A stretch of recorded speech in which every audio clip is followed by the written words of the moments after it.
itu, tapi saya memberi statement hanya satu untuk saat ini, kemungkinan untuk damai masih sangat kecil. Terima kasih. Nanti setelah keluar.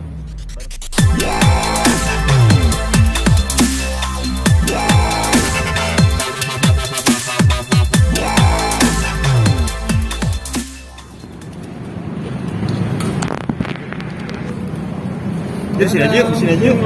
Mundur yuk, biar Bang, dikit dulu bang.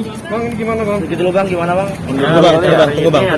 Pemenuhan proses mediasi ya, yang sudah diatur juga pada SE Kapolri nomor 2/11 tahun 2021 mengenai penerapan hukum Undang-Undang ITE ya, seperti itu.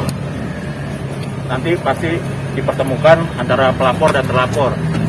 Nah, kita tunggu aja nanti jalannya bagaimana, dan kami udah siap untuk melakukan proses restoratif justice, tapi nantinya juga ditanyakan juga apakah ada titik temu antara pelapor dan terlapor, seperti itu. Bang, ini berarti ada buka peluang damai ya, bagaimana bang jadinya?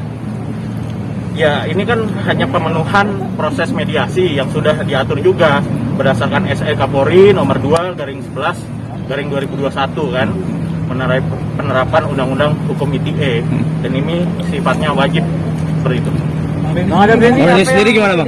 nama jering bang buat perdamaian bang. Teman-teman, saya tetap kepada pendirian saya di awal, karena memang ini proses mediasi harus dilewati, jadi harus kita jalankan karena memang prosedur hukumnya seperti itu. Tapi saya memberi statement hanya satu untuk saat ini, kemungkinan untuk damai masih sangat kecil.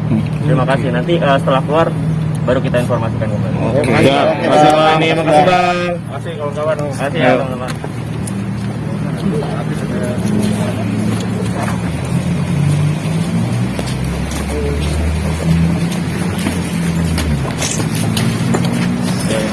Bentar ya teman-teman ya. Terima kasih.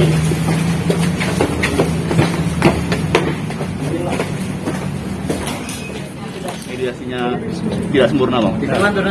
Sebelumnya saya Maci Ahmad, selaku kuasa hukum dari Adab Denny. Hari ini mendampingi klien saya dalam hal pemenuhan proses mediasi, di mana sudah diatur pada SE nomor 2/11/2021 mengenai SE Kapolri ya, dalam penerapan hukum Undang-Undang ITE, di mana dalam SE ini mengedepankan proses restoratif justice dan juga termuat juga ada asas ultimum remedium, di mana tujuan hukum pidana merupakan upaya hukum atau upaya terakhir dalam proses penegakan hukum ya. Tadi klien saya sudah bermediasi dengan saudara terlapor, dan kita masih dari jam 12 ya. Tadi sudah dipertemukan oleh penyidik dan saling memberikan komentar, dan juga tentunya tadi dari pelapor juga sudah meminta maaf kepada klien saya. Tapi ditarik kesimpulan dari klien saya memaafkan, tetapi proses tetap lanjut seperti itu. Jadi pertimbangannya apa bang? Lanjutkan proses hukum. Padahal sudah memaafkan gitu. Jadi gini teman-teman, pertimbangan saya kenapa kasus ini tetap berjalan, karena memang kasus ini sudah bergulir di jalur hukum yang sesuai.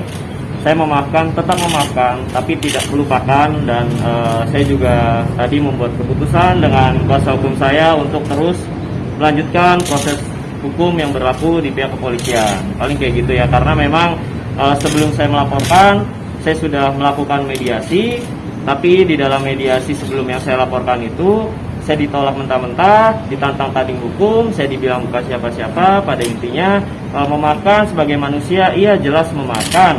Cuma saya ingin proses ini terus berjalan sampai di pengadilan nanti. Kita lihat saja, biar pihak kepolisian yang memproses kasus hukum ini untuk kedepannya.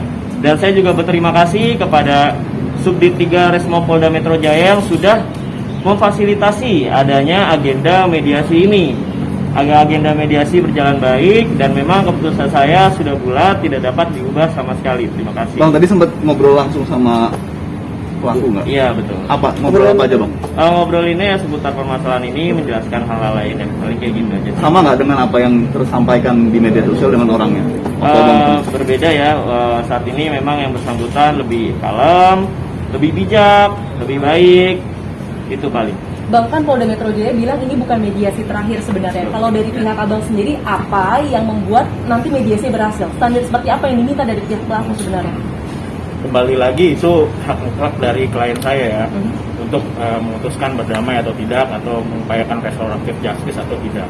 Tetapi kepolisian juga menurut SP 2/11/2021 itu memang memfasilitasi, tetapi itu hak mutlak dari klien saya untuk meneruskan atau tidak. Tidak ada yang bisa memaksa dari klien saya, keputusan klien saya seperti itu. Abang kalau mau damai, minta jadi untuk ngapain sih bang? Iya bang, syaratnya ada nggak, Bu? Itu aja. Jadi gini, dulu sebelum saya melaporkan, saya ceritakan kronologi singkat ya. Sebelum saya melaporkan, saya hanya meminta syarat kepada terlapor untuk membuat video permintaan maaf kepada publik dan kepada saya, terutama untuk pada publik yang seputar masalah endorsement COVID itu. Cuma memang tidak memenuhi kesepakatan, dan saya juga selalu konsultasi ke kuasa hukum saya ketika memang proses mediasi kemarin ditolak. Kemungkinan besar dan kemungkinan kecilnya untuk damai dalam perjalanan kasus ini benar-benar sangat kecil kemungkinannya.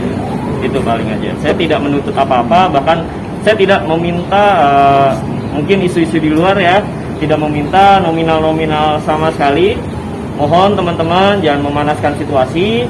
Saya pure di sini sudah membuka mediasi sebelum melaporkan. Jadi ketika ada proses mediasi, kemungkinannya sangat kecil untuk kami menyelesaikan masalah ini secara hukum. Jadi biar pihak kepolisian saja yang memproses kasus ini. Bang, kalau Jering mau ketemu lagi, kan katanya mau ada rencana mediasi lagi. Kalau ada, abang mau ketemu lagi atau enggak, Bang? Jika memang nanti pihak kepolisian memfasilitasi kami lagi, ya saya juga sebagai warga negara Indonesia yang baik, wajib taat hukum ya, saya juga akan datang lagi nanti jika memang pihak kepolisian memfasilitasi. Jadi untuk saat ini saya menyerahkan semua proses kasus ini kepada pihak kepolisian. Terima kasih.